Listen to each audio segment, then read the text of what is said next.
Welcome back. మాజీ మంత్రి హరీష్ రావు మాట్లాడుతున్నారు. లైవ్ చూద్దాం. మహబూబాద్ జిల్లా వీటన్నిటి త్రాగునీటి అవసరాలు దాని మీదనే ఆధారపడ్డాయి. 2,40,000 ఎకరాల ఏఎంఆర్ఎస్ఎల్బీసీ కింద పంట ఉన్నది. నాగార్జున సాగర్ ఎడమ కాలువ కింద 6,38,000 ఎకరాల పంట ఉన్నది. మరి ఇవన్నీ ఎట్లా కాపాడతారు? ఇప్పటికైనా మొద్దు నిద్ర వీడండి, ఇప్పటికైనా కళ్ళు తెరవండి. రైతుల పంటలు కాపాడాలంటే తక్షణమే కేంద్ర ప్రభుత్వం మీద ఒత్తిడి తేవాలి. ఆంధ్రప్రదేశ్కు నీటి వాడకాన్ని బంద్ చేయించాలి. కేఆర్ఎంబీ ఆఫీస్ ముందు ధర్నా చేద్దాం పాండి, మేము కూడా వస్తాం. పోదాంపా ఢిల్లీలో కేంద్ర జలశక్తి మంత్రి కార్యాలయం ముందు ధర్నా చేద్దాం. మీకు చేత కాకపోతే మీ అమ్మడ మేము కూడా వస్తాం, పోయి చేద్దాంపా. ప్రధానమంత్రి కార్యాలయం ముందు చేద్దామా? పోదాంపా. అఖిలపక్షాన్ని తీసుకొని పోండి.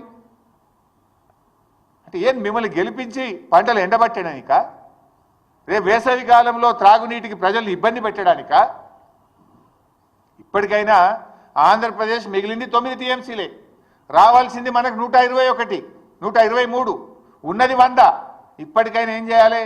తక్షణమే సాగర్ కుడి కాల్వకు నీళ్ళ విడుదల ఆపాలి. ముచ్చెమరి నుంచి నీటిలను ఇంకా తోడుతున్నారు, దాన్ని వెంటనే ఆపాలి. పోతిరెడ్డిపాడు ద్వారా ఇంకా నీళ్లు తరలిస్తున్నారు, దాన్ని వెంటనే ఆపాలి.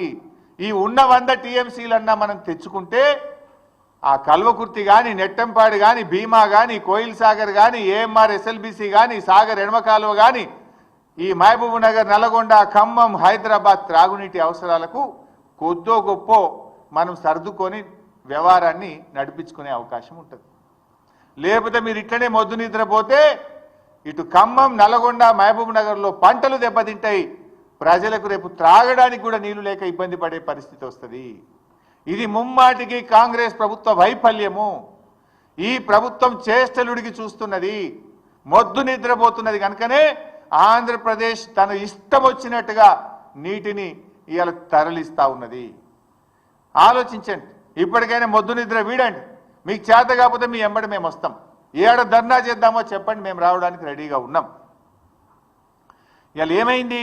బీఆర్ఎస్ అధికారంలో ఉంటే ఈ పరిస్థితి వచ్చేదా? ఇవాళ బీఆర్ఎస్ అధికారంలో లేకపోవడం వల్ల, ఇవాళ తన శిష్యుడైన రేవంత్ రెడ్డి అధికారంలో ఉండడం వల్ల చంద్రబాబు నాయుడు గారికి నీటి తరలింపు సులువుగా అయిపోయింది. ఆయనకు ఈజీగా తరలించుకుంటుండు, అడిగేటోళ్ళు లేడు. ఇలా పార్లమెంట్లో కూడా బీఆర్ఎస్ లేకుండా పోయింది. పార్లమెంట్లో బీఆర్ఎస్ ఉంటే ఈ పాటికి మా పార్లమెంట్లో దద్దరిల్లింపజేసేవాళ్ళు. ఎందుకంటే బీఆర్ఎస్ అంటేనే తెలంగాణ, తెలంగాణ అంటే బీఆర్ఎస్. తెలంగాణ హక్కుల కోసం, తెలంగాణ ప్రయోజనాల కోసం నిక్కచ్చిగా మాట్లాడగలిగే పార్టీ బీఆర్ఎస్ పార్టీ. ఇలా 8 కాంగ్రెస్ గెలిచే, 8 బీజేపీ గెలిచే. ఆంధ్రప్రదేశ్ యథేచ్ఛగా నీళ్లు తరలిస్తుంటే నా బీజేపీ ఎంపీ మాట్లాడాడు, నా కాంగ్రెస్ ఎంపీ మాట్లాడాడు. పార్లమెంట్లో ఇవాళ తెలంగాణ గొంతు మూగపోయింది, ప్రశ్నించే గొంతు లేకుండా పోయింది. ఇవాళ తెలంగాణ ప్రజలు ఆలోచించాలి, తెలంగాణ యువత కూడా ఈ రాష్ట్రానికి జరుగుతున్న అన్యాయం గురించి ఆలోచించాలని చెప్పి నేను కోరుతా ఉన్నా. కాంగ్రెస్కు సోయి లేదు, బీజేపీకి ఏమో పట్టి లేదు. దొందే 2 పార్టీలు కలిసి ఇలా తెలంగాణకు అన్యాయం చేస్తున్నటువంటి పరిస్థితి ఉంది. కేంద్రంలో ఇవాళ చంద్రబాబు నాయుడుకి పలుకుబడి ఉంది, బీజేపీతో భాగస్వామ్యంగా ఉన్నాడు. దాంతోనే ఇష్టారీతిగా ఇలా జలదోపిడీ జరుగుతూ ఉన్నది. కానీ తెలంగాణ ముఖ్యమంత్రి మాట్లాడాలి కదా. ఈ జలదోపిడీ ప్రశ్నించాల్సింది ఎవరు? తెలంగాణ ముఖ్యమంత్రి గారు ప్రశ్నించాలి. కానీ తెలంగాణ ముఖ్యమంత్రి గారు ప్రశ్నించకుండా పరోక్షంగా సహకరిస్తున్నాడు. ఈయన పరోక్షంగా దీనికి సహకరిస్తున్నాడు. అందుకే ఈ పరిస్థితి. ఇలా రేవంత్ రెడ్డి గారి వైఖరి హాస్యాస్పదంగా బేలాగా ఉంది. అసలు ఇయ్యాలటి వరకు 3 మెన్ కమిటీ సమావేశాన్ని డిమాండ్ చేయరా మీరు? వాటర్ రెగ్యులేషన్ 3 మెన్ కమిటీ ద్వారా చేయాలి. అసలు ఈ రోజు వరకు 3 మెన్ కమిటీ సమావేశం జరగలే. 3 మెన్ కమిటీ సమావేశం జరగకుండా వాటర్ ఏ రాష్ట్రం ఎన్ని వాడుకోవాలనో నిర్ణయించకుండా ఇష్టారీతిన ఆంధ్రప్రదేశ్ నీళ్లు తీసుకుపోతుంటే తెలంగాణ ప్రభుత్వం ఎందుకు 3 మెన్ కమిటీ గురించి మాట్లాడతలేరు? ప్రతి సంవత్సరం కూడా కేఆర్ఎంబీ పరిధిలో ఉన్న ప్రాజెక్టులకు నీటి వినియోగాన్ని ఈ 3 మెన్ కమిటీ పర్యవేక్షిస్తుంది. 3 మెన్ కమిటీ ఆధ్వర్యంలోనే జరుగుతుంది. కానీ ఈ సంవత్సరం ఇంతవరకు 3 మెన్ కమిటీ సమావేశం జరగలేదు. ఈ రోజు వరకు కూడా జరగలేదు. అంటే బోర్డు వ్యవహారం ఎంత దారుణంగా ఉందో ఇవాళ అర్థం చేసుకోవాలి. బోర్డు కేంద్రం కంట్రోల్లో ఉందా, ఏపీ కంట్రోల్లో ఉందా అని మాకైతే ఇవాళ అనుమానం కలుగుతుంది. మరి కేంద్రం ఏం చేస్తుంది? కేంద్రంకు రెండు రాష్ట్రాలని సమానంగా చూడాలి కదా. తెలంగాణకు ఇంత అన్యాయం జరుగుతుంటే, తెలంగాణకు నీళ్లు దక్కకుండా ఆంధ్రప్రదేశ్ తరలించకపోతుంటే ఎందుకు చర్యలు తీసుకోవడం లేదు? ఇవాళ బోర్డు మీద కూడా సీరియస్గా ఒత్తిడి చేస్తలేరు. 3 మెన్ కమిటీ మీటింగ్ పెట్టమని డిమాండ్ చేస్తలేరు. శిలా విగ్రహాల్లాగా నీళ్లు తరలించకపోతుంటే శిలా విగ్రహాల్లాగా ఉంటున్నారు, పడి ఉన్నారు. ఇవాళ తెలంగాణ అడ్వైజర్లు కావచ్చు, మంత్రులు కావచ్చు, ముఖ్యమంత్రి కావచ్చు, ఇవాళ ఇంజనీర్లు కావచ్చు. అంటే పాలకులు సరిగా లేకపోతే వాళ్ళు మాత్రం ఏం చేస్తారు? డైరెక్షన్ లెస్ అయిపోయింది.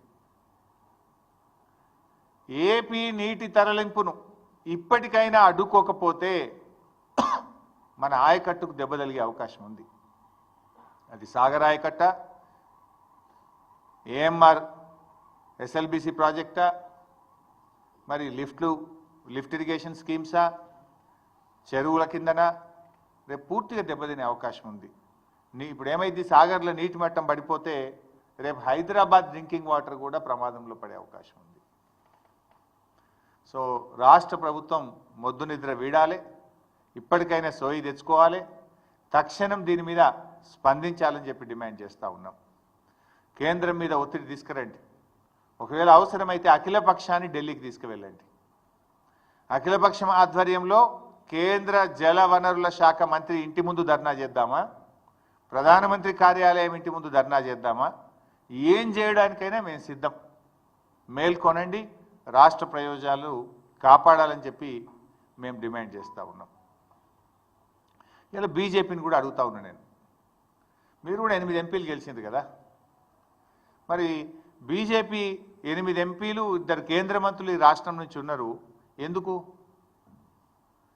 ఎతుకదినడానికా లేక మొత్క సావనికా? దేనికోసం? 8 ఎంపీలు, 2 కేంద్ర మంత్రులు ఉంటే ఏం లాభం? కేంద్ర మంత్రిగా కిషన్ రెడ్డి గారు ఉండి ఏం చేస్తున్నారు నేను అడుగుతా ఉన్నా. ఇప్పుడు కిషన్ రెడ్డి గారు మీరు నీళ్లు తెస్తారా, లేదా ఆంధ్రప్రదేశ్ ఒత్తిడికో చంద్రబాబు నాయుడు గారు ఒత్తిడికో నీళ్లు నములుతారా? తెలుసుకోవాలి కిషన్ రెడ్డి గారు. ఇప్పుడు పదవులు దేనికోసమండి? రాష్ట్రంలో ఏ ప్రజలైతే మిమ్మల్ని ఎన్నుకున్నారో ఆ రాష్ట్ర రైతులకు, ఆ రాష్ట్ర ప్రజలకు వాళ్ళ అవసరాలు తీర్చడానికి పదవులు. మరి అక్కర్రాని ఆ పదవులు ఉంటేం లాభం, లేకపోతే ఏం లాభం? రాష్ట్ర హక్కులు కాపాడలేని పదవులు ఉండి ఏం ప్రయోజనం అని నేను అడుగుతా ఉన్నా. మీరు చాలా సీనియర్, దయచేసి రివ్యూ చేయండి. రాష్ట్ర ప్రభుత్వం ఫెయిల్ అయిపోయింది. ఈ రాష్ట్రం నుంచి కేంద్ర మంత్రిగా ఉన్న మీరైనా స్పందించండి. You rise to the occasion to protect the interest of Telangana. సందర్భం వచ్చినప్పుడు నిలబడాలి, రాష్ట్రం కోసం నిలబడాలి, గట్టిగా పోరాటం చేయాలి. మీకు కనబడతలేదా ఆంధ్రప్రదేశ్ ప్రభుత్వం చేస్తున్న జలదోపిడి? కిషన్ రెడ్డి గారు కనబడతలేదా? రేపు సాగర్లో నీళ్లు తగ్గితే మీరు ప్రాతినిధ్యం వహిస్తున్న సికింద్రాబాద్ పార్లమెంట్ నియోజకవర్గ ప్రజల త్రాగునీటి అవసరాలు కూడా ఇబ్బందుల్లో పడతాయి. కృష్ణా బోర్డు మీ పరిధిలోనే ఉంది కదా కిషన్ రెడ్డి గారు, మీరు రివ్యూ చేయండి. కేంద్ర ప్రభుత్వ పరిధిలోనే కృష్ణా బోర్డు ఉంది. హైదరాబాద్ వస్తున్నారు కదా, పిలవండి కేఆర్ఎంబీని. 3 మెన్ కమిటీ ఎందుకు ఈసారి సమావేశం కాలేదు?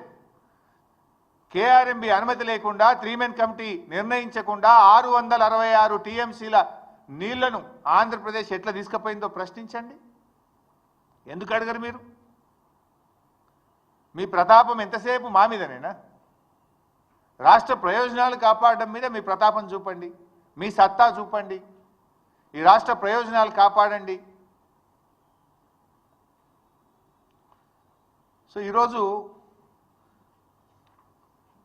సిఆర్పిఎఫ్ బలగాలు కూడా తక్షణమే తొలగించాలని కూడా నేను కిషన్ రెడ్డి గారిని కోరుతా ఉన్నా. ఇప్పుడు శ్రీశైలం ఏమో ఆంధ్రప్రదేశ్ కంట్రోల్లో ఉంది, తెలంగాణ కంట్రోల్లో ఉన్న నాగార్జున సాగర్ను సిఆర్పిఎఫ్ కంట్రోల్లో ఎట్లా పెట్టారు? అయితే శ్రీశైలంను కూడా సిఆర్పిఎఫ్ తీసుకోండి. లేదు, ఆ రోజు మేము అసెంబ్లీలో తీర్మానం చేసినాం, 10 ఏళ్ళు కేసీఆర్ గారు ఎట్టి పరిస్థితుల్లో కేంద్ర బలగాలకు ఇవ్వము, సెక్షన్ 3 కింద నీటి పంపిణీ జరగాల్సిందే, మా ప్రాజెక్టుల వారీగా నీటి కేటాయింపులు జరిగినాకనే మేము కేఆర్ఎంబికి ప్రాజెక్ట్ ఇస్తామని 10 ఏళ్ళు కూడా సాగర్ను తెలంగాణ ప్రభుత్వ ఆధీనంలోనే ఉంచుకున్నాం. సో నవంబర్ 30న ఆనాటి ఆంధ్రప్రదేశ్ ప్రభుత్వం అక్రమంగా తీసుకుంటే ఎన్నికల ఫలితాలు వచ్చినాయి, మీరు గెలిచిండ్రు. అసెంబ్లీలో తీర్మానం చేసినాం. మీరు గట్టిగా కేంద్ర ప్రభుత్వాన్ని అడగడం చేతనైతలేదా? మీ ఎంపీలు 8 మంది ఉన్నారు, పార్లమెంట్లో మాట్లాడరా మీరు? అది ఎందుకు మరి తెలంగాణ తీసుకోవద్దు? సో నేను కిషన్ రెడ్డి గారిని కోరుతా ఉన్నా, తక్షణమే సిఆర్పిఎఫ్ బలగాలు తొలగించి నాగార్జున సాగర్ ప్రాజెక్టును తెలంగాణ ప్రభుత్వ ఆధీనంలోకి తేవాలి. అది తెలంగాణ ఆధీనంలో ఉందనుకో, సాగర్ కుడికాలువ నీళ్ళు ఇడిచేది ఎవరు? తెలంగాణ ప్రభుత్వం ఇవ్వాల్సి వస్తుంది. ఇష్టం వచ్చినట్టుగా నీళ్లు పోవడానికి రేపు అవకాశం ఉండదు. మేమేం అక్రమంగా నీళ్ళు అడుగుతలేం, న్యాయబద్ధంగా తెలంగాణకు రావాల్సిన నీళ్లు కూడా రాకుండా పోతున్నాయి. ఈ సంవత్సరం 343 టీఎంసీలు రావాల్సి ఉంటే 220 మాత్రమే వచ్చినాయి. ఇంకా 123 టీఎంసీలు తక్కువైపోయినాయి మనకు. అటు పంటలు ఉన్నాయి, తాగునీటి అవసరాలు ఉన్నాయి. అందువల్ల కేఆర్ఎంబిని రివ్యూ చేయాలి, సిఆర్పిఎఫ్ బలగాలు తొలగించి సాగర్ ప్రాజెక్టును యథావిధిగా తెలంగాణ ప్రభుత్వ పరిధిలోకి తేవాలి. దీనికి రాష్ట్ర ప్రభుత్వం కూడా గట్టిగా అడగాలి. కిషన్ రెడ్డి గారు కూడా చొరవ చూపి డైరెక్షన్ ఇవ్వాలని చెప్పి కూడా నేను కోరుతా ఉన్నా. ప్రాజెక్టుల అనుమతి, ఇలా రాష్ట్ర ప్రభుత్వం ప్రాజెక్టులకు అనుమతులు సాధించడంలో కూడా పూర్తిగా ఫెయిల్ అయిపోతూ ఉంది. మీరు చూస్తే అన్ని డిపిఆర్లు రిటర్న్ వస్తున్నాయి. ఆనాడు బీఆర్ఎస్ ప్రభుత్వం ఉన్నప్పుడు మేము చెనాక కొరాటాకు అనుమతి తెచ్చినాం, చిన్న కాళేశ్వరంకి అనుమతి తెచ్చినాం, చౌటుపల్లి హనుమంతరెడ్డి ప్రాజెక్టుకి అనుమతి తెచ్చినాం, గూడెం లిఫ్ట్ ఇరిగేషన్కి అనుమతి తెచ్చినాం, మోడికుంట వాక్కు అనుమతి తెచ్చినాం, కాళేశ్వరం ప్రాజెక్టుకు అనుమతి తెచ్చినాం. ఇట్లా చాలా ప్రాజెక్టులకు మేము అనుమతులు తెచ్చినాం. మీరు వచ్చి 15 నెలలు అయింది, అనుమతులు తేలే కదా. ఆల్రెడీ మేము ప్రాసెస్లో పెట్టి చివరి దశలో ఉన్నటువంటి ప్రాజెక్టులకు అనుమతులు తేవాల్సింది పోయి డిపిఆర్లన్నీ వాపసు వస్తూ ఉన్నాయి. ఇలా పాలమూరు ఎత్తిపోతల పథకం డిపిఆర్ రిటర్న్ వచ్చింది, వార్దా ఎత్తిపోతల పథకం డిపిఆర్ రిటర్న్ వచ్చింది, కాళేశ్వరం 3rd టీఎంసీకి సంబంధించిన డిపిఆర్ వెనక్కి వచ్చింది, సీతమ్మ సాగర్కు అన్ని అనుమతులు తెచ్చినాం. ఆ టీఏసీలో మొన్న క్లియరెన్స్ వస్తే అయిపోయేది, లాస్ట్ అనుమతి అది. 14-15 అనుమతులు వచ్చిన తర్వాత చిట్ట చివరి అనుమతి టీఏసీ. ఆ టీఏసీలో మొన్న డెఫర్ అయిపోయి అది కూడా పక్కకు పడ్డది. సమ్మక్క సాగర్ డిపిఆర్ అది కూడా ఢిల్లీలో 15 నెలలైనా ఒక అంగుళం కూడా కదలలేదు. అంటే ప్రాజెక్టులకు అనుమతులు తేవడం లేదు, మీరు క్లియరెన్సులు తెచ్చుకోలేకపోతున్నారు, ఉన్న నీటి కేటాయింపులను కూడా సక్రమంగా వినియోగించుకోలేకపోతున్నారు. ఉద్దేశపూర్వకంగా మేడిగడ్డను పండబెట్టి అలా పంటలు ఎండబెడతా ఉన్నారు. గట్టిగా చేస్తే 6 నెలలు చేసే పని అది ఏముంది? కాళేశ్వరం కూలిపోయిందని ఒక దొంగ ప్రచారాన్ని వేస్తూ ఉన్నారు. కాళేశ్వరంలో అనేక భాగాల్లో మేడిగడ్డ ఒక భాగం. ఆ మేడిగడ్డలో 7 బ్లాకుల్లో ఒక బ్లాకులో ఒక పిల్లర్ కుక్కిపోయింది. దాన్ని రిపేర్ చేయకుండా ఇవాళ రోజు ధర్నాలే కదా. ఇలా వరంగల్ జిల్లాలో ధర్నాలు అవుతున్నాయి, సూర్యాపేట జిల్లాలో ధర్నా.